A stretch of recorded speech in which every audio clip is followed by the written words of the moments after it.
If you live anywhere around the world, giving birth in a modern hospital feels relatively safe. Epidural pain relief, sterile equipment, emergency blood transfusion, and C-section surgery are all accessible to most people. But global archaeological analysis of ancient female skeletons reveals a brutal truth. Up to 30% of women across all pre-industrial civilizations died from childbirth or postpartum complications. 1 in 3 ancient women never made it through pregnancy and delivery. Every period drama from Hollywood, Korea, or China only focuses on painful stuck labor, ignoring the actual #1 killer and thousands of years of cross-cultural survival strategies. Today, we will walk through the full 3-stage life-saving system used in ancient Egypt, Greco-Roman civilizations, Imperial China, and pre-Columbian Native American tribes. Every single claim is backed by translated ancient medical scrolls and excavated bone pathology evidence. No unproven online folklore. Let's start by busting 2 global misconceptions that everyone absorbs from films. First, many people get this wrong. Tough labor was never the biggest cause of maternal death. The #1 killer across every continent was puerperal sepsis,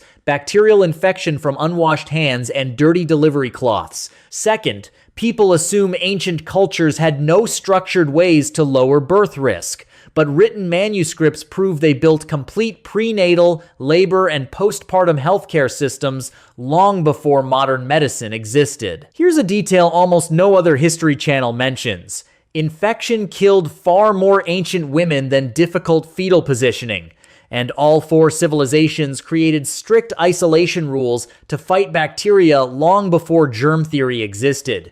Let's start with prenatal risk reduction, the first line of defense against death. The Mawangdui Silk manuscript from ancient China, one of the world's oldest obstetric texts, clearly advised women to delay pregnancy until full physical maturity, banning teenage marriage and childbirth, which tore underdeveloped pelvic bones. Pregnant women were told to walk daily to avoid fetal malposition, paired with mild herbal remedies like scutellaria to stabilize uterine contractions, verified by modern phytology labs.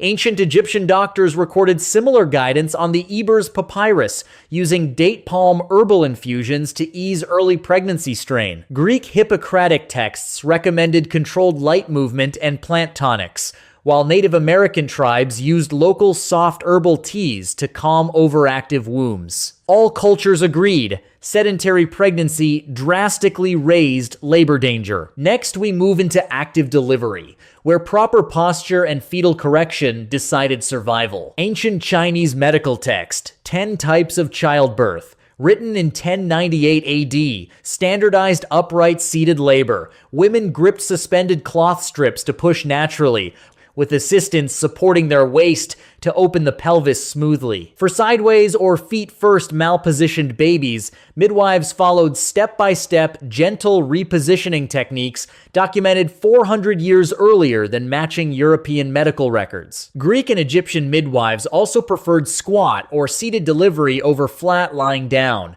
using olive oil to lubricate the birth canal and slow hemorrhage with natural tannin plants. This full cross-civilization collection of ancient obstetric primary sources rarely exists, compiled in one single video. Hit the save button so you can come back and review all the evidence anytime you want. Here's an overlooked cross-continental parallel no other channel covers.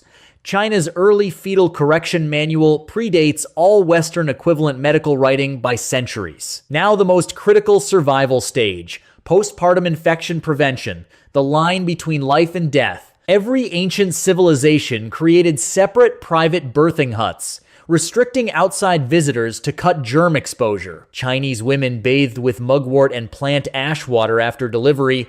Ash's alkaline property inhibits bacteria growth, as modern lab tests confirm. Egyptians used linen sterile cloths soaked in palm leaf antiseptic extracts, while indigenous North American tribes used burnt plant powder to cover umbilical cords for both mother and infant. All cultures enforced weeks of warm, draft-free rest to stop fever-induced organ failure, with herbal decoctions to clear uterine waste and lower infection odds. Pause to think. If you could travel back to any ancient civilization to give birth, Which three-stage precaution would protect your life the most? Now let's compare shared patterns and dangerous mistakes across all four civilizations. Every culture relied on local native plants for hemorrhage control and bacterial defense, yet all spawned lethal, unsanitary folk rituals: rough abdominal squeezing during labor, burning ash paper to drink, unwashed barehanded delivery without any barrier cloth.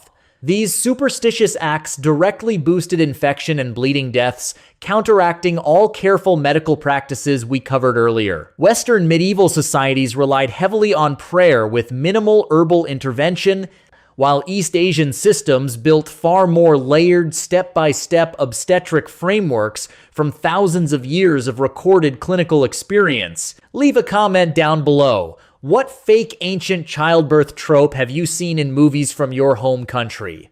I'll break down which parts are real history and which are pure script fiction. Subscribe for more unbiased global cross-civilization human history deep dives.